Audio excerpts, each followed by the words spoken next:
안녕하세요. 토목 인지니어 돌정입니다. 탑스토리입니다. 탑스토리는 저성장 탈피하자, 건설업계 신사업 진출 가속화 이렇게 돼 있죠. 3년간 15개 건설사가 총 99개 신규 사업 목적 추가했다. 사업 목적을 추가했다는 게 뭐냐? 이런 얘기인데, 사실상 이제 건설 시장이 좀 지금 침체기죠. 토목 산업은 전반적으로 이제 개발이 많이 어느 정도 완성이 돼가고 있고, 그 다음에 주택 시장은 뭐 인구 감소, 그 다음에 뭐 단기적으로 봤을 때는 금리가 오르고 있고, 그 다음에 뭐 토목하고 건축 공히 자재비가 많이 갑자기 올라서 어려움을 겪고 있는 상황인데, 건설업체들이 신사업 진출을 가속화하고 있다는 얘기입니다. 이거는 이제 그 건설산업연구원에서 발간한 건설 동향 브리핑에 나온 기사를 또 기사화한 건데, 최근 3년간 15개 건설사가 기업별 정관을 검색한 거예요. 그죠? 정관에 총 99개의 신규 사업 목적을 추가했다는 얘기죠. 올해 시공 능력 평가액 1조 원을 웃도는 42개 건설사 중 반기 보고서를 공시한 31곳을 대상으로 했다는 거죠. 확장을 하는 이유가 뭐 아무래도 기존 산업에서는 성장 동력이 좀 떨어지고 있다. 저성장 국면이 지속될 것으로 보이기 때문에 새로운 산업으로 진출을 하려는 거겠죠. 건설사들의 신사업 진출 동향을 살펴보면 폐기물, 수처리, 스마트 건설, 신재생 에너지 등이었다. 사실상 원래 있는 산업이죠. 원래 있는 산업인데 이제 각 회사들 입장에서 봤을 때는 안 하던 분야에도 진출을 하겠다는 얘기겠죠. 뭐 주로 환경, 뭐 에너지 이런 것들이지 않을까 싶습니다. 결국은 뭐 우리가 ESG라고 하죠. environment, 뭐 소셜인가요? 소셜 사회는 그다음에 가버먼트 뭐 이런 건데 그리고 에너지가 되게 중요하죠. 뭐 재생에너지 쪽, 뭐 태양광, 풍력, 해상 풍력, 뭐 육상 풍력 포함해서 그리고 뭐 다양한 그 에너지원으로 주로 뭐 전기를 만드는 쪽인데 2차 전지 소재 관련 화합물의 개발, 제조, 가공 및 판매업 등으로 신성장 동력도 마련했다. IS 동서는 뭐 이런 식으로 비단 뭐 건설뿐만 아니라 다른 분야로도 많이 진출을 시도하고 있다는 얘기죠. 한신공영은 상가임대업, 자동차 운전 교수법, 도소매업, 분양 대행 홍보, 광고 서비스업 등 관계사 인수합병, 뭐 프리캐스트 콘크리트, 영상 보안 장비 제조 및 생산 14개의 신규 사업 목적을 추가했다. 뭐 이거 신규 사업 목적으로 추가한 거지 뭐 이쪽으로 확실하게 진출한다 이런 건 아니겠죠. 그래서 건사년은 건설사들의 포트폴리오 다각화가 선택이 아닌 필수가 되고 있다고 강조했고, 정부의 긴축 통화 정책, 주요 원자재 가격 상승, 주택시장 경기 악화 등으로 건설산업 불확실성이 커지고 있다. 그래서 해외 주요 선진 기업 또한 부동산 개발, 에너지, 유틸리티, 민간 협력 사업, PPP라고 하죠. 관련 분야로 사업 다각화를 활발히 추진하고 있다면서 시대적 패러다임에 향후 기초가 주목된다고 말했다고 합니다.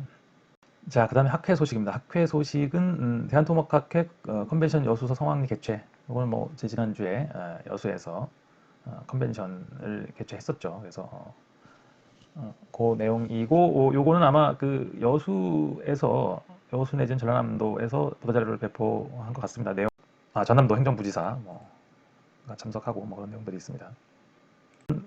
대한 토목학회 해상풍력 지지구조 설계 예제집 개발 용역 공고네요. 학회에서도 이런 용역이 공고가 나네요. 우리 학회는 해상풍력에너지 학회와 공동으로 수행하고 있는 해상풍력 지지구조 가이드라인 및 예제집 개발.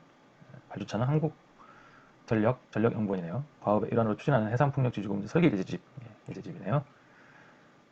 제안 요청서를 참고하여 기술 제안 및 기타 고사를 제출해 주시기 바랍니다. 언제까지인가요? 마감일은 11월 7일까지. 자, 그 다음에 KSC 이슈 페이퍼입니다. 요거는 지지난주에 발행이 됐던 거죠. 통합학회에서 이슈 페이퍼를 이렇게 주기적으로 발행하는데, 한국건설 희망산업으로 재도약하기 위한 제원. 그 다음에 사이언스입니다. AI로 인해 25년 안에 일할 필요성 사라질 것. 샘 알트먼이죠. 오픈 AI의 챗GPT 만든 오픈 AI의 CEO입니다. 이 사람이 이제 월스트리트 저널의 테크라이브 컨퍼런스에서 한 얘기인데 AI를 적극 도입하는 일부 국가에서는 25년 안에 일할 필요성이 사라질 것이라고 믿는다. 25년이면 진짜 짧은 어떻게 보면 그렇게 긴 시간은 아니죠. 근데 뭐 요즘 발전 속도를 보면 뭐 충분히 가능한 얘기인 것 같아요. 뭐 로봇 AI하고 로봇하고 이제 결합이 되면 인간이 하는 육체 노동 또는 뭐 그 지식 노동은 뭐 더 빠르게 대체될 수가 있을 것이고 손으로 하는 게 어려운데 육체 노동도 뭐 가져갈 수 있겠죠. 노동 시간이 획기적으로 늘고 자신이 원하는 일을 할 수 있을 것이다. 그래서 이 사람은 기본소득을 주장하고 있죠. 결국은 기본소득으로 해결해야 될 것이다. 왜냐하면 이제 자본주의 돈을 굴려야 되잖아요, 그죠? 누군가가 계속 돈을 벌 수는 없죠. 누군가가 돈을 써야 되는데 돈이 있어야 돈을 쓰죠, 그죠? 그래서 기본소득을 결국은 지급해야 된다 하는 얘기였고, 이날 함께 등장한 유명 벤처 투자자 비노드 코스랄 역시 10년 안에 AI가 현재 우리가 알고 있는 모든 직업의 80%중 업무의 80%를 완전히 대체한다는 얘기는 아니네, 그죠? 20%는 사람이 해야 된다는 얘기네. 수행할 수 있게 될 것이다. 10년. AI가 대체할 대표적인 직업으로는 의사와 회계사를 등을 꼽았다. 의사는 진단은 가능할 것 같아요. 진단은 진짜 뭐 이미 의사들보다 더 정확하게 병명을 알아낼 수 있는 걸 만드는. 근데 수술은 좀 힘들지 않을까요? 수술은 전적으로 로봇에다 맡기지는 못할 것 같은데 불안해서. 뭐 회계사는 워낙 숫자 다루는 거니까 뭐 지식노동이니까 이건 가능할 것 같고요. 그다음에 무착륙으로 지구 한 바퀴 걷던 2026년 태양광 비행선 뜬다. 야, 이거는 진짜 이거 지난번 제가 지난주 토토소에서 한번 소개를 드렸었죠. 자, 이거는 개념이, 그러니까 위로 뜨는 거는 굳이 에너지를 통해서 양력으로 떠야 되냐. 이거는 그냥 가볍게 만들어서 띄우자. 그러니까 공기보다 대기 중에 있는 공기보다 가벼운 위로 뜨는 거죠. 그래서 뜨는 거는 헬륨을 이용하고, 양력이 아니라 이제 부력이죠. 헬륨 덕택에 생긴 부력은 비행선을 풍선처럼 공중에 띄운다. 그러니까 비행선을 지면 위로 뜨게 하는데 특별한 노력이 필요 없다. 라는 얘기죠. 자, 비행선을 원하는 방향으로 몰고 가도록 하는데 쓸 동력은 전기 모터에서 얻는다. 이건 프로펠러 돌린다는 얘기인 것 같아요. 그죠? 여기서 다른 비행기나 비행선에 없는 솔라 에어쉽, 에어쉽 원만의 특징이 나타난다. 솔라 에어쉽 원 동체 위에는 태양광 전지판이 잔디밭처럼 빽빽하게 깔려있다. 태양광 전지판 총 면적이 무려 480m 제곱. 축구장 넓이 70%. 이 비행선이 엄청 커. 그쵸? 막 에너지를 태양광으로 전기를 얻으려고 이렇게 넓어야겠죠. 이 비행선의 속도는 83km고 높이는 600m. 2026년에 첫 비행 때 25개 이상의 국가를 횡단할 거라고 하네요. 자, 물탄소 있는 소행성 발견. 우리가 찾던 그것. 이건 지구에서 로켓을 쏴서 이 소행성에 착륙해서 거기서 샘플을 채취해서 다시 지구로 귀환했다는 얘기죠. 뭐 당연히 이제 무인 우주선이겠죠. 무인 우주선이 소행성에 착륙하고 그 소행성에서 샘플을 채취한 다음에 다시 돌아갔다는 얘기죠. 중요한 거는 이 소행성이 탄소하고 물 분자가 있었다. 그래서 생명체가 이는 생명체가 탄생할 수 있었던 원소의 기원을 규명하는 데 도움이 될 것이다. 라는 얘기죠. 인간의 능력은 참 상상을 초월할 정도로 발전하고 있는 것 같습니다. 자, 그 다음은 건설비만 1조 5천억 원, 양수발전소는 어디로? 양수발전소는 뭐 제가 그런 얘기를 하는데 뭐 인간이 만든 가장 큰 배터리죠. 뭐 배터리라는 게 에너지를 공급해 갖고 저장했다가 나중에 다시 전기 에너지로 돌려받는 게 배터리잖아요. 뭐 양수발전소는 남는 전기 뭐 24시간 계속 발전하는 화학, 석탄, 뭐 석유, 가스 이런 건 좀 껐다 켰다 하기 좀 용이한데 원자력은 껐다 켰다가 잘 안 되죠. 그죠? 그래서 그래서 남는 어찌됐건 뭐 밤에 심야 전기 이런 거를 통해서 남는 전기를 이용해서 물을 산 높이에 올리고 그다음에 전력 수요가 많을 때 그걸 떨어뜨려 갖고 발전을 하는 건데 지금 현재 전국에 7곳에 설치가 되어 있고 홍천 등 3곳에 지금 건설 중이라고 하고요. 그다음에 정부가 다음 달 중 양수발전소 입지로 2, 3곳을 추가로 선정하기로 하면서 유치천장에 뛰어들었다는 얘기죠. 일반 댐과는 달리 그 면적이 되게 적게 필요하고, 그 다음에 뭐 아무래도 고용도 될 것이고, 그 다음에 그런 뭐 작은 호수들이 생기는 거니까 그런 관광지로 개발할 수 있다고 해서 많은 지역에서 지자체에서 유치전을 벌이고 있다, 이런 내용입니다.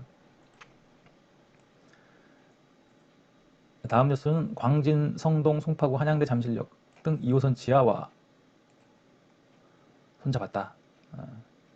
지상 구간이죠. 2호선 지상 구간인데 한양대역에서부터 잠실역까지 지하화를 추진하는 것으로 이렇게 뭐 뜻을 모았다는 얘기죠.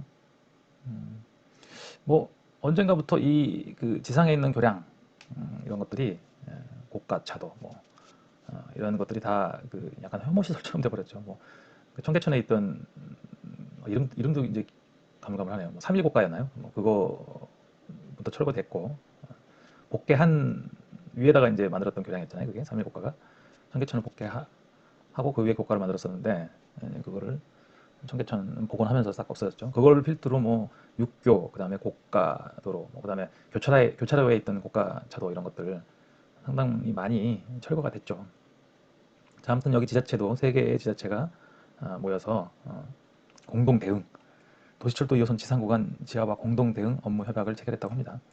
그 일단은 기본 계획 정도 해서 그 공사비가 어느 정도 드는지 뭐그 계략 안을 가지고 교통사에 서울시에 제안을 할 수는 있겠죠. 그다음에 뭐 공사비나 이런 거를 일부 지자체가 부담하는 걸로 추진할 수도 있고 아니면 뭐 전적으로 서울시가 하는 걸 수도 있고 한데 자 앞서 서울시도 지난 1월 2040 서울 도시기본계획에 지상철도 지하화를 7대 공간계획에 포함해 공간 창출하고 가용지 부족 문제를 해소하겠다고 밝힌 바가 있다고 하네요.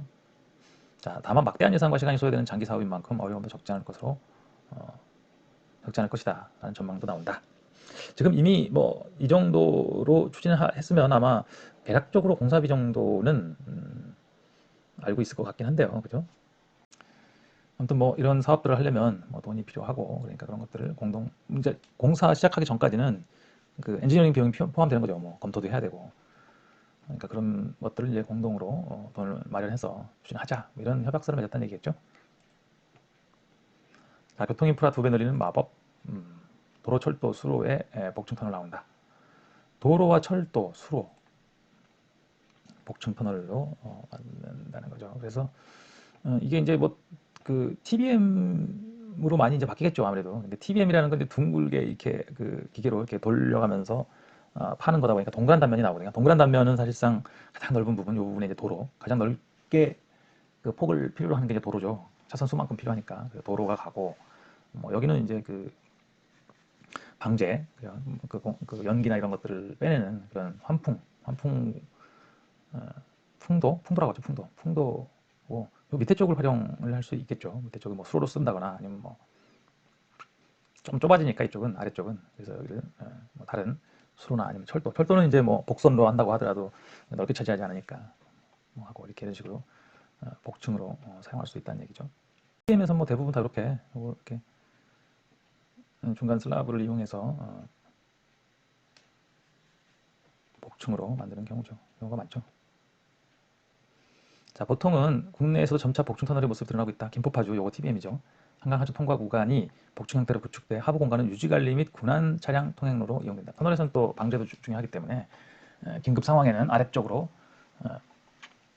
군안 차량이 가서 사람들을 대피시키거나 이렇게 한다는 얘기죠. 이수과천간 지하도는 이제 밑에 쪽을 수로로 사용하는 거죠. 수로 밑에 쪽을 건설될 예정이라는 얘기죠. TBM이 많아지면 점점 더 복층 터널이 많아질 걸로 보여지네요. 자, 다음 기사는 낮아도 너무 낮은 월판선 대가, 국토부 대가 40% 수주할판.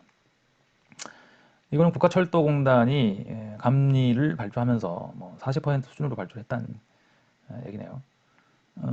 지금 월급 판교, 월판선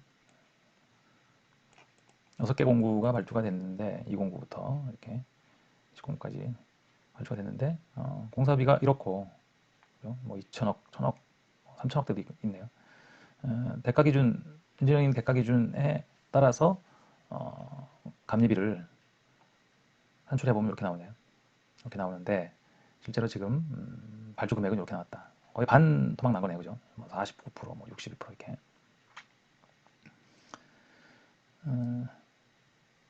뭐 입찰하면서 조금 더 저 예가보다 또 낮게 쓰겠죠. 예. 그래서 이번 금액은 너무 낮게 돼 있다. 그래서 국가철도공단이 예산 축소에 대한 책임을 엔지니어링 업계에 지우는 것이 아니냐는 의심이 이어질 수밖에 없다. 그러니까 뭐 그런 거죠. 발주처 입장에서 야, 뭐 적은 금액에 발주를 해도 어? 뭐 그러니까 그냥 정상적인 금액 발주를 해도 낮게 써서 되기도 하고 또 적은 금액에 발주를 해도 뭐 경쟁이 다 들어와서 하더라. 남으니까 하는 거 아니냐. 뭐 약간 그런 식으로 어, 발주처들은 생각할 수 있겠죠. 그래서 뭐 이게 자꾸 어떤 문제, 붕괴 사고가 이런 거 나면 뭐 감리 얘기를 많이 하잖아요. 감시를 제대로 못한 거 아니냐 뭐 이렇게 얘기하는데 실제로 우리나라 감리는 뭐 온갖 발주처가 해야 될 일을 대신 다 하고 있다 보니까 사실상 행정 처리하다가 끝나거든요. 그래서 실제로 기술적 검토를 할 시간은 거의 없죠. 그 다음에 또 뭐 그러니까 그 비상주 감리, 뭐 기술적 검토 비상주한테 또 넘기고 뭐 이렇게 해갖고 하는데 금액이 낮으면 적은 사람이 투입돼야 되고 그렇다 보면 일을 제대로 못할 가능성이 높다는 얘기죠. 자, 그 다음에 글로벌입니다. 자, 요것도 이 내용은 제가 번역을 해볼게요. 토목 기술자 부족으로. 토목 기술자 부족. 그 우리나라에서 겪고 있는 일인데, 뭐, 워싱턴, 그죠? WA 워싱턴이라고요. 대규모 운송, 뭐, 교통 프로젝트겠지, 교통시설. 병력 현상이 발생했다. 여기도 사람이 부족하다는 얘기예요. 이 기사를 읽어보면 상당히 내용이 깁니다. 전체적으로 무슨 내용이냐면은, 학생들이, 그죠? 뭐 우리나라 현실하고 뭐 비슷합니다. 학생들이 토목공학과, 시빌 엔지니어링 전공을 덜 하고 있다, 옛날보다. 학생 숫자에서부터 좀 줄어들고 있다는 얘기죠. 워싱턴 DOT가 약 100개의 계약업체 또는 업계 대표를 대상으로 실시한 9월 설문조사에서 설계 프로젝트에 대한 입찰 제출을 거부한 이유가 용량 부족. 자기네가 그러니까 번역을 하다 보니까 그런 건데 아마 자기네가 사람이 없어서 못합니다. 이렇게 했다는 얘기겠죠. 아무튼 직원이 업무가 꽉 차 있어서 마감 기한을 지킬 수 없기 때문에 적시에 수행할 수 없는 작업에 합법적으로 입찰할 수 없습니다. 그러니까 사람 없어서 입찰 안 했습니다. 뭐 이런 얘기죠. 그 다음에 이제 여기 이제 학교 얘기도 있어요. 자, 워싱턴의 가장 큰 두 공립대학이 보고 있는 현실인데, 2023년에 토목 및 환경공학과 공학학교에서 138명의 학생을 졸업했습니다. 이는 2024년에 167명에 비해 감소했다. 2018년 수치와 거의 동일합니다. 2018년은 왜 줄었을까요? 다른 공학 학위가 급속히 성장했음에도 불구하고 말입니다. 예. 워싱턴 주립대학교는 급격한 감소세를 보이고 지난 4년 동안 여기 등록자네요. 2019년에 518명, 518명 꽤 많네요. 2023년에 339명, 35% 감소했다. 4년 만에. 교수도 줄였다. 라는 얘기네요. 아무튼 뭐, 그 공학을 전공한 사람들은, 그러니까 뭐, 그 청소년기에 대학을 전공하기 전에 공학을 좋아하던 사람들이 로봇을 만들고 싶어 하고, 뭐 이런다는 얘기죠. 엔지니어링을 원하는 많은 학생들이 로봇을 만들고 싶어 합니다. 그러니까 첨단 산업 쪽으로 많이 간다는 얘기죠. 뭐 토목은 없어지진 않겠죠. 영원히 뭐 인간이 살아가려면 당연히 토목이 있어야 되고, 더군다나 이제 기후 변화에 의한 인간이 위협을 받고 있는 상황에서는 더더욱더 이제 필요한 상황이긴 한데 아무래도 첨단 산업 쪽으로 관심이 더 갈 수는 있겠죠. 그러니까 뭐 우리나라만의 상황은 아니고 뭐 외국도 비슷한 상황인 건 같습니다. 자, 그다음에 아마존 강수위 120여 년 만에 최저. 야, 이상기후가 인간을 진짜 위협하고 있습니다. 120년 만에 최저. 1년 내내 풍부한 수량을 자랑하던 열대우림 아마존이 혹독한 가뭄으로 신음하고 있다. 야, 참 120년 만에 가장 낮은 수위란 얘기죠. 기후 변화를 넘어서 기후 위기인 거죠. 그 다음에 이 내용은 재팬, 그러니까 일본하고 덴마크가 부유식 해상 풍력 기술을 협력하기로 했다. 이런 얘기인데 이 매체가 좀 특이하더라고요. 그러니까 OE, offshore engineer, 엔지니어링이 아니라 엔지니어예요. 그 다음에 The Future of Offshore Energy and Technology. 매체도 이런 매체들도 있더라고요. 부유식 해상 풍력도 우리 토목 엔지니어들이 관심을 가져야 될 부분이죠. 앞으로는 뭐 결국은 에너지를 어떻게 기후 위기 문제가 심각하다 보니까 에너지를 어떤 식으로 만들어내야 될 것인가라는 고민들을 인류가 할 수밖에 없고 그 과정에서 바람, 뭐 빛, 그죠, 태양광 뭐 이런 것들을 적극적으로 이용할 수밖에 없는데 뭐 대규모 해상 부유식 풍력은 왜 필요하냐면은 수심이 깊은 곳에서는 이 고정식이 비용이 엄청나게 들거든요. 그러다 보니까 부유식 당연히 이제 기술이 발전할수록 부유식 쪽으로 관심이 갈 수밖에 없겠죠. 이와는 별도로 일본 통상산업부는 수소와 암모니아에 대한 지속 가능하고 저렴한 공급망을 개발하기 위해 덴마크 에너지부와 양해각서를 체결했다. 그러니까 뭐 새로운 에너지원들에 대해서 계속 시도하고 있는 거죠. 자, 그다음에 최신 소식은 뭐 건설기준위원회, 그다음에 전라남도 건설기술심의위원회, 그다음에 충청남도 건설기술심의위원회 위원 모집 공고하는 겁니다. 자, 그다음에 핫클립입니다. 지난 그 여수 컨벤션 때 이제 건설정책 포럼이라는 걸 진행하잖아요. 35회가 됐네요. 대한민국 토목산업은 청년들에게 희망적인가? 이런 주제로 포럼이 있었는데 아마 그 동영상이 이제 올라와 있고요. 토목학회에서 올린 거고. 그리고 보니까 이번 주에 요 내용, 그죠? 이슈 페이퍼, 한국건설 희망산업으로 요 내용과 그 다음에 글로벌에서 요 내용, 그죠? 그 다음에 건설정책 포럼에서의 대한민국 토목산업은 청년들이 희망적인 요 내용이 다 비슷한 내용이네요, 그죠? 건설산업에 젊은 사람들이 안 들어오고 있고 왜 그런가? 앞으로 어떻게 해야 되느냐? 뭐 그런 내용들이네요. 국내, 국외 할 것 없이 비슷한 상황으로 보여지네요. 그 다음에 이제 이거는 건설기술연구원에서 올라온 겁니다. 초고강도 슈퍼 콘크리트. UHPC라고 하죠, 우리가 보통.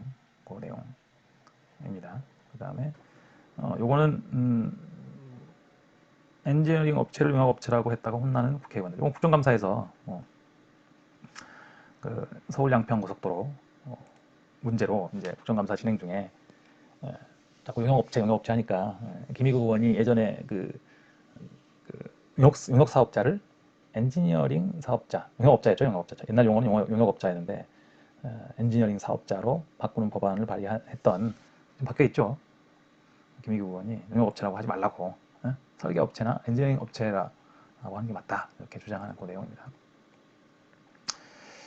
자, 그래서 스마트 위클리는 여기까지고요. 그 다음에 트위터, 제가 지난주 그동안 올렸던 트위터를 한번 살펴보도록 하겠습니다. 자, 10월 19일 이후에 제가 올렸던 트위터 내용들, 19일 이후. 자, 트위터 내용들을 좀 살펴보면, 이게 기사 제목이 같이 나오질 않으니까 좀 불편하네요. 자, BIM 기반으로 공사비와 공사 일정 통합 관리한다 라는 얘기인데, 자, 공사비, 공사 일정 모두 시공 단계에서 해야 될 일이죠. 그러니까 BIM이라는 거를 시공 단계에서 시작을 해야 되는데, 우리나라에서는 지금 이런 거를 설계 단계에서 하자고 하니 이게 문제가 있는 거라고 저는 계속 주장을 하고 있습니다. 자, 그 다음에 여기 보면 이거 뭐 전력 공기업 여기가 불필요한 설계 변경으로 4조 원 날린. 그러니까 이게 그 설계 변경이라는 것 자체가 그 상황이 바뀌면 해야 되는 거거든요. 중요한 거는 증액이 되는 게 문제가 아니라 그 시설을 제대로 만드는 게 중요하죠. 근데 이제 증액이 발생하는 이유는 무조건 다 증액 자체가 다 안 좋은 게 아니라 왜 불필요한 증액이 나쁜 거지 뭐 증액 자체가 다 나쁜 건 아니거든요. 그래서 그 불필요하냐 아니냐를 먼저 보고 판단을 해야지 그냥 금액만 보고 이렇게 하는 건 바람직하지 않죠. 요거는 이제 제가 스마트 위클리에 다뤘던 내용이고요. 양수발전소가 7곳이 있고 3곳이 건설 중이고 한 곳이 아니라 기사에는 뭐 2-3곳을 추가한다고 나왔던 것 같네요. 자, 그 다음에 LH GS건설 변경 요청 없이 물량판 혼용 도면 작성했다.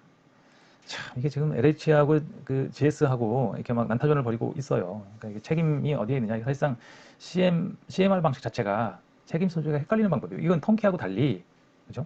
턴키는 시공사가 일반 모든 걸 책임지고 설계까지. 그 다음에 일반 발주는 발주자가 설계 책임이 있죠. 설계를 다 맞춘 다음에 시공을 발주하니까. 근데 CMR은 이거 진짜 애매하거든요. CMR은 설계 단계에서 시공사를 임발부시킵니다.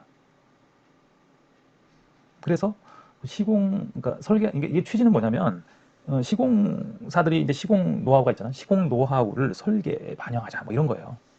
되게 이상한 거죠. 설계자 왜냐면 그런 노하우나 이런 거는 시공 노하우잖아요. 설계 노하우가 아니라. 그죠? 그러니까 그런 거는 입찰 볼 때 외국처럼 너네가 고쳐서 더 좋은 방법으로 그러니까 시공을 하고 싶으면 바꿔서 가져와. 이게 다 글로벌 스탠다드잖아요. 근데 우리나라는 이상하게 설계 단계에 참여를 해가지고 설계에 관여를 할 수가 있습니다. 설계 의견을 내요. 그건 좀 이상한 거죠. 아무튼 그래서 시공자가 설계 단계에 참여할 이유가 뭔지 모르겠다. 그죠? 시공 전문가인데 왜 설계 단계에 참여하는 건지 좀 이상한. 처음에 이 제도가 나왔을 때도 되게 이상한 생각을 했었죠. 그러니까 이제 책임 소재도 애매해지고 이렇게 돼버린 거죠. 자, 국내 건설사 M&A 역량 현저히 떨어져. 해외건설협회 세미나에서 정부 지원 확대해야 된다고 이렇게 했는데 정부 지원이 부족하다는 주장은 좀 그런 거 아닌가요? 정부 지원이라는 게 어떤 걸 의미하는 건지 모르겠는데 그 다음에 M&A는 할 이유가 있나? 한국 업체도 안 하는데 해외 업체를 M&A 할 이유가 없죠. 어떻게 보면은 우리나라는 하도 시스템이기 때문에 하도를 주면 되지 한국 업체가 직접 시공을 안 하잖아요. 우리나라에서는 시공사들이. 그러니까 해외 회사를 M&A 한다는 게 무슨 의미가 있나 이런 생각입니다.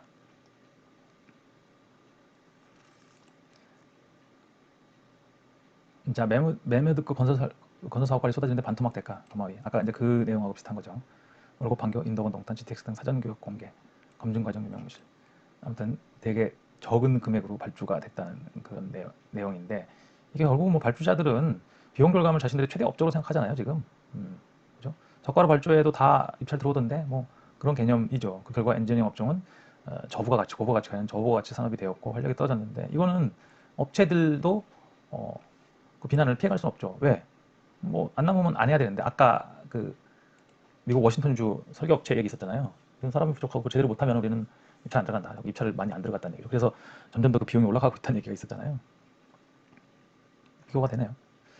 자, 그 다음에 이 기사는 이 출렁다리에서 사람이 아마도 뛰어내린 거는 같은데 뭐 어떤 기사에서는 뭐 사람이 뛰어내린 것 같다 그러면서 그 신고가 최초 신고가 들어갔다 그러고 어떤 데서는 그냥 단순히 그냥 추락사 했다라고만 돼 있는데 세상 사람이 떨어지긴 쉽지 않거든요. 여기서 상당히 그 울타리가 높죠.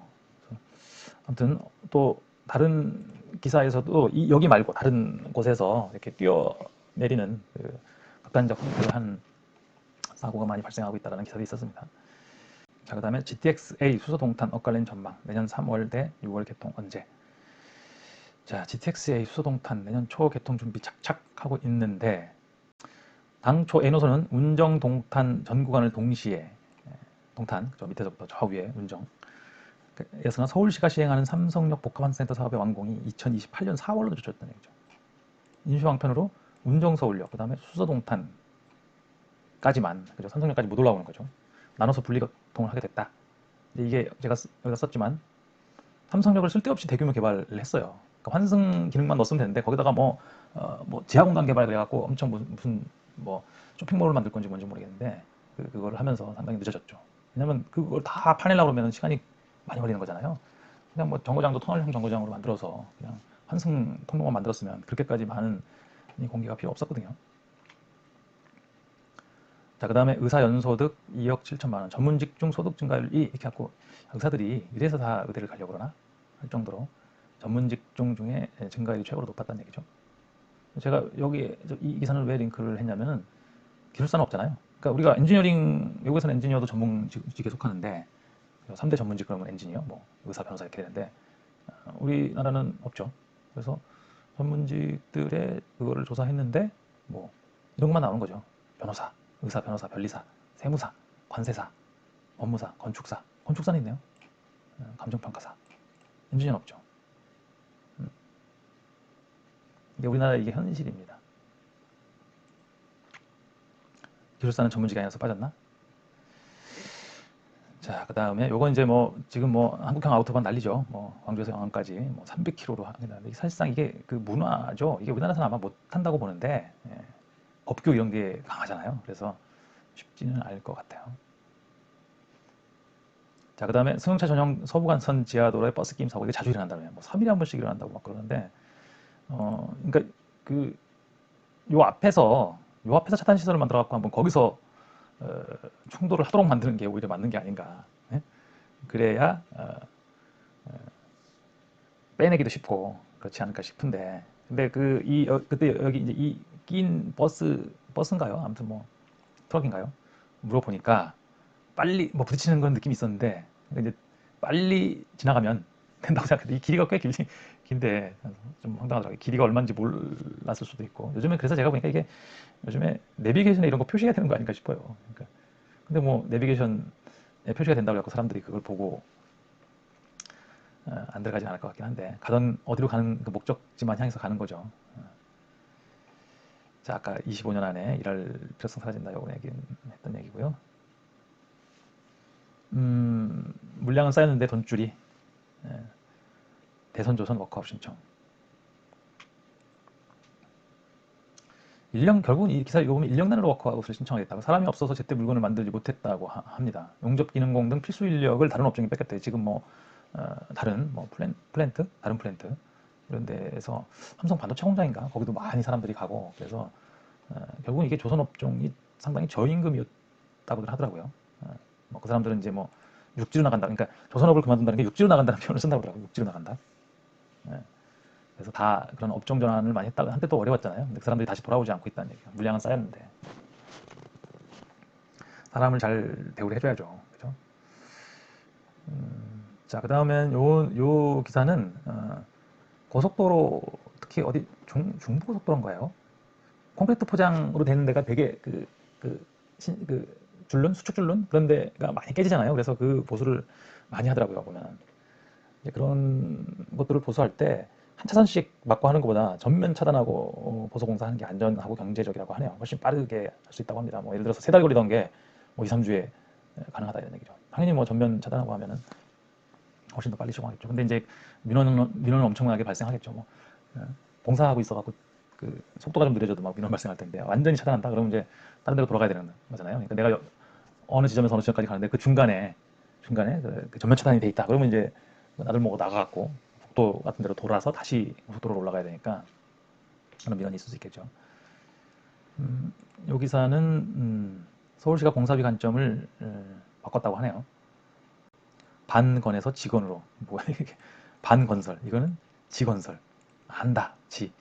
이거 뭐 한일 관계 이런 거 할 때 뭐 반한파, 뭐 지한파, 뭐 이런 식으로 나누는데 뭐 그 얘기인 것 같네요. 그런 뜻인 것 같습니다. 앞으로는 그래서 반건설 정책이 아니라 건설을 잘 알고 있는 사람이 적정 대가를 쳐주겠다. 공사비를 바라보는 기존 공무원 관점 무조건 삭감에 맞춰져 있었는데 앞으로는 그렇지 않겠다. 뭐 이런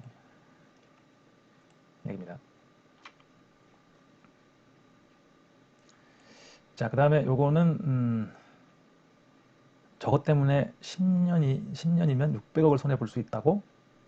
이제는 애물단지가 되어버린 인천 명물의 정체.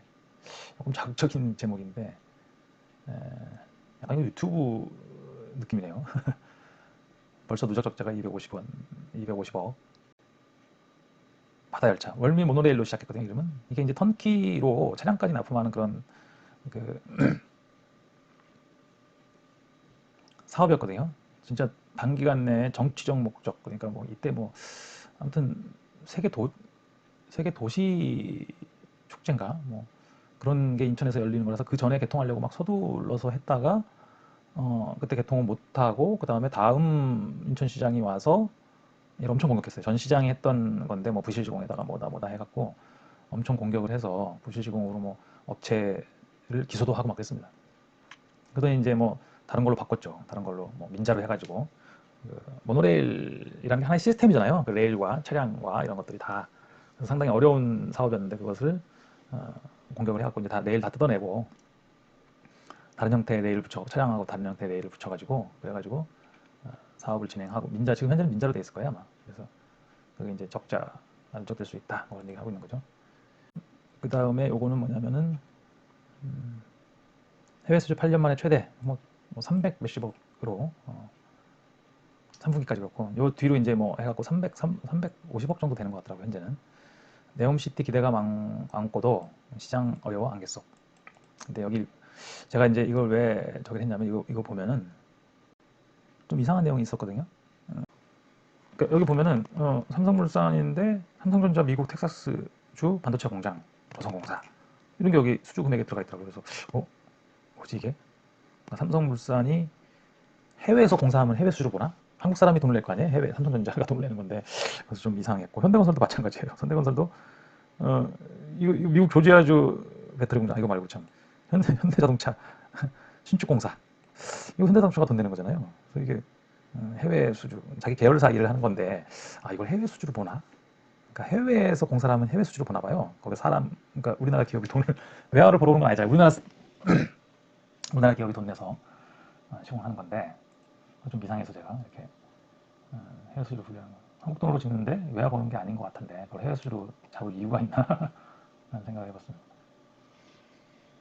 요거는 이것도 원전엔 또 이런 리스크가 있더라고요. 지구 온난화로 바닷물 온도가 상승하는데 20년. 그러니까 뭐 조금씩 상승하겠죠. 근데 그 온도, 적정 온도가 넘어서면 그걸 또 다시 식혀야 된다는 거죠. 예? 그래서 이 지역마다 이제 남해안, 뭐 서해안, 그다음에 동해안 이렇게 있잖아요. 이렇게 보면은 설계 해소 온도가 있는데 6억 이상 되면 안 된다는 개념이겠죠. 야, 31도는 꽤 높은 거 아닌가요? 근데 뭐 한 20몇 년 후에, 30몇 년 후에 이게 그 온도에 도달한다는 거예요. 그래서 추가 설비가 더 필요할 수도 있다. 비용이 증가할 수도 있다. 야, 그 기후 변화가 원자력 발전의 비용에도 영향을 미친다는 거죠. 순살 아파트 불시된 설계비 20년째 동결. 이거 뭐 설계비를 더 많이 준다고 그래갖고 일을 더 잘 할까라는 누가 물어보면 예스라고 답하기 좀 쉽지 않죠. 그러니까 이것도 아까 나왔던 것처럼 이게 스스로들 일을 제대로 못할 것 같으면 내가 이거 안 해. 이런 게 돼야 되는데 그런 게 사실상 어떻게 보면 엔지니어 윤리에도 그런 내용들이 있거든요. 자기가 부실하게 될 것 같으면 일을 하지 말아라. 뭐 이런 내용들이 있는데 이런 것들이 뭐 돈만 보고 달려가다 보면은 뭐 이렇게 하는 거죠. 그러니까 원인이 발주처에만 있느냐? 꼭 그렇지 않을 수도 있다는 얘기죠. 자, 헬기 서비스를 시작한다고 합니다. 잠실에서 인천공항까지 가는. 야, 30만 원인데 20분밖에 소요가 안 된대요. 하루 4회 왕복. 이착륙장 근처 소음 민원 없을까요? 이게 도심 항공의 가장 큰 문제가 어떻게 보면 소음이에요. 소음이 문제입니다. 뭐 한강 고수부지 한강 둔치에다가 그 이창장을 만들면 소음이 덜할까요? 그 한강 주변에 대부분 다 아파트들이거든요. 주거 지역이라서 헬기 뜨고 그러면 소리 엄청 크잖아요. 이거 650억 들인 서울로 710일지 제가 저번에 한번 다뤘었죠. 이거 지난주에 어떻게 될지 모르겠습니다. 방향은 아마 철거하는 방향으로 가는 것 같죠. 분위기가. 자, 요거는 이제 공사 1.6조 월급 판교 경쟁고도 확정 업계 사활 걸었다. 노반 신설 7개 공고 사업비가 뭐 2천억, 1천억 뭐 아까 나왔었죠. 그래서 이제 공사도 이제 시공도 같이 발주된 거죠. 아까 감리 얘기했었는데. 근데 이제 업계 얘기를 들어보면 철도 발주도 한때 지금 철도가 엄청 많이 나왔거든요. 의외로 철도가 이게 그 먼 지역을 연결하는 그런 간선 개념이기 때문에 이렇게 많이 나올 줄 몰랐는데 상당히 이어졌어요. 도로는 상당히 많이 줄어들었고 철도가 많이 한때 늘어서 설계업계 또는 시공업계의 를 유지할 수 있도록 도와준 측면이 있는데 이제 그것도 이제 많이 이제 끝나간다고 하더라고요. 그 다음에 이거는 건설업계 언론사 향한 러브콜 꾸준 태영 호반 중흥 이어 유진그룹도 합류. 이게 왜 아까 우리 뭐 그 시공업체들이 건설업체들이 사업 다각화를 모색한다고 했는데 사실상 이 언론사는 돈을 버는 그런 건 아니거든요. 돈을 벌 수 있는 거는. 근데 이게 신기하더라고요. 태영은 뭐 잘 알겠지만 이게 SBS죠. 태영 맞죠? SBS. 호반 중흥 이어 유진그룹도 합류. YTN 인수에 유진이 뛰어들었다 하는 얘기죠. 그 건설 업계만 이런 건가요? 다른 업계에서는 이렇게 언론사를 인수하려고 하지 않는 것 같은데. 자, 그다음에 음마아파트 GTX 관통 논란 종집을 찍었는데 이게 이제 고선 반경을 바꿔서 결국은 이제 뭐 양보한 거네요. 음마아파트 쪽에 고선 반경을 바꿔서 최소로 관통하는 이런 대한 노선으로 합의했다고 합니다. 자, 영종 청라 제3전육교 공정률 31%인데 뭐 이제 기초 정도 하고 이제 올라오고 있는 이런 하겠네요, 그죠? 이렇게 근데 여기 보면은 전망대가 있다고 합니다. 주탑에, 못한데 주탑에 전망대가 생긴다고 하는데, 저도 그 턴키로 사장교 설계하면서 자주 이거 검토했거든요, 여러 번. 근데 쉽지가 않습니다, 이게. 주탑에 전망대가 있으면 누군가 차를 세워놓고 거기 올라가야 되는데, 뭐 걸어서 갈 수 있는 저기는 연육교잖아요, 연육교. 육지와 섬을 연결하는 엄청 긴 교량인데 걸어서 관광객들이 걸어서 주탑까지 간다는 거는 뭐 상상을 할 수도 없는 거고, 바닷바람 맞으면서. 그러다 보니까 전망대가 있다고 하더라도 주차 뭐 셔틀버스로 운행해야 되나? 셔틀버스로 운행한다고 하더라도 이게 지금 섬을 건너가기 위한 교량인데, 그 주탑 있는 데서 서가지고 사람들 내려주고 뭐 이렇게 또 올 땐 또 태우고 그럴 수도 없잖아요. 이게 상당히 이게 지금 그 관광 자원화를 꼭 교량을 하려고 하는데 그게 쉽지는 않습니다. 나중에 어떻게 할지 모르겠네요. 진짜로 전망대를 만들지. 전망대를 만든다고 하더라도 그 유지 관리가 쉽지가 않아요. 거기 이제 전망대를 만들어 놓고 거기 그 사람이 상주해야 되는지, 상주를 하면은 누가 해야 되는지, 이런 경우는 이제 그 인천시가 발주했으니까 인천시가 그걸 관리할 것인지, 안 그러면 위탁을 줄 것인지. 뭐 시공사는 그냥 턴키니까 전망대 만들었어요라고 하고 이제 준공을 하면은, 그럼 그때부터 이제 누가 그걸 관리하지 이렇게 되는 거죠. 쉽지 않은 일입니다, 전망대라는 게. 자, 그다음에 요거 저도 의외였는데, 용인 반도체 산단 물공급 위에 발전용 화천댐 다목적 활용. 어, 이게 화천댐이 이제 그 발전용이라고 하더라고요. 뭐 소양강댐 50주년 뭐 이런 행사도 하고 그랬잖아요. 다목적이라는, 소양강댐은 다목적 댐인데 발전도 하고 용수도 공급하고 뭐 홍수 방어도 하고 뭐 이랬는데, 화천댐은 이제 발전용으로 만들었는데, 여기 지금 용인 반도체 산단 물 공급 위에, 그래서 반도체 산단에 이렇게 물이 많이 필요한가 찾아봤더니 반도체 만드는 공정에서 물이 엄청 중요하더라고요. 하고요. 뭐 현대 산업에서 뭐 반도체가 쌀이라고 그러나요? 뭐 쌀이라고 그러는데, 그 반도체를 만들려면 물이 쌀이래요. 그래서 뭐 협약을 맺었다, 한수원과. 분주성세와. 아무튼 용수를 공급하려면 취수 시설을 만들고 그것을 이제 용인 산단까지 끌고 가는 그런 관망을 깔아야겠죠. 그래서 제가 뭐 검색한 결과를 이렇게 또 링크를 해놨습니다. 2000년의 기사인데, SK 하이닉스가 반도체 산업의 물을 관리하는 방법. 그래갖고 이제 물을 어떤 목적으로 어떻게 쓰는지 이런 것들이 잘 나와 있습니다. 요거는 이게 이제 건단 아파트 사고조사 보고서인가요? 사고조사 보고서인가요? 사고조사 보고서에서 안 나왔고, 안전진단이 최근에 이제 보고서 나왔는데, 거기에 보니까 재 순환골재, 우리가 순환골재라고 부르는데, 옛날에 썼던 골재를 다시 쓰는, 그러니까 뭐 파쇄해가지고 이렇게 그런 걸 많이 썼다, 이렇게 나왔는데, 이제 그거에 대한 기사입니다. 이제 골재 공급이 부족하잖아요. 그래서 이제 순환 골재를 사용하고, 그러다 보니까 이제 레미콘 품질이 불량해지고 강도가 안 나오는 이런 상황이 된 거죠. 어떻게 보면 이제 그 레미콘 콘크리트에서 가장 그 강도에 많은 영향을 미치는 게 골재하고, 그러니까 굵은 골재죠, 자갈. 굵은 골재하고 이제 그 시멘트 양인데, 이제 거기서 그 중에서 이 골재가 불량한 골재들이 많이 쓰이고 있다, 뭐 이런 기사입니다. 그다음에 건설업계 줄이는 폐업 비상 제2 IMF. 이거는 물론 뭐 그 건축 공정, 그러니까 인건비가 상승하고 그다음에 자재비 폭등하고 고금리고, 그래서 주택 경기가 침체하면서 건설업체들이 제2 IMF를 맞이하고 있다. 폐업한 숫자가 IMF 때 버금가는 그런 숫자들이라고 합니다. 자, 그다음에 국내 건설업체 사상 처음 10만 개 넘었다. 제가 몇 주 전에 요거 한번 비슷한 기사를 제가 소개를 해드렸죠. 10만 개 넘었다. 야, 이게 아무나 차릴 수 있게 돼 있어요. 건설업체를. 우리나라는. 해외에서는, 미국에서 뭐 제너럴 뭐 스페셜 컨 그래가지고 대표가 자격이 있어야 됩니다. 건설업에서 뭐 2년 이상 종사해야 되고 어떤 시험도 보게 돼 있거든요. 근데 우리는 뭐 아무나 전화기 한 대하고 사무실만 있으면 되잖아요. 자본금하고. 그래갖고 수주해가지고 직원 없이도 뭐 하도급 주면 되니까, 뭐 이런 식으로 돼 있는 게 우리나라 지금 건설업체인데, 야, 사상 처음 10만 개 넘었다. 그러니까 이게 불황이 되면은 회사가 무너지잖아요. 그럼 거기서 나온 사람들이 차리는 거예요, 또 회사를.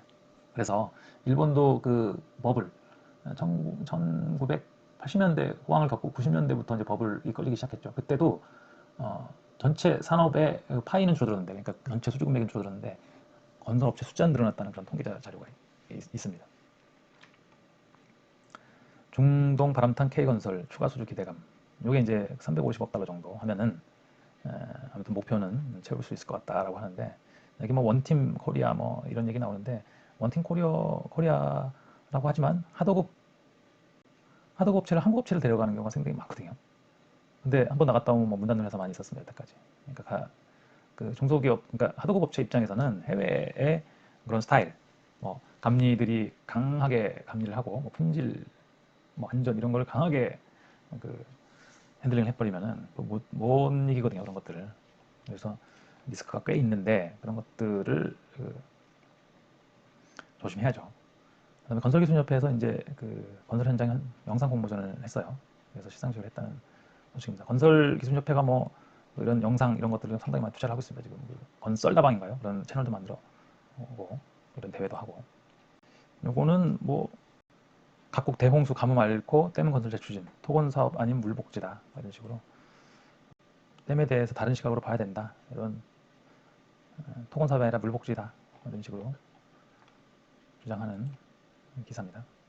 자, 이렇게 해서 이번 주 토목 소식 마치도록 하겠습니다. 감사합니다.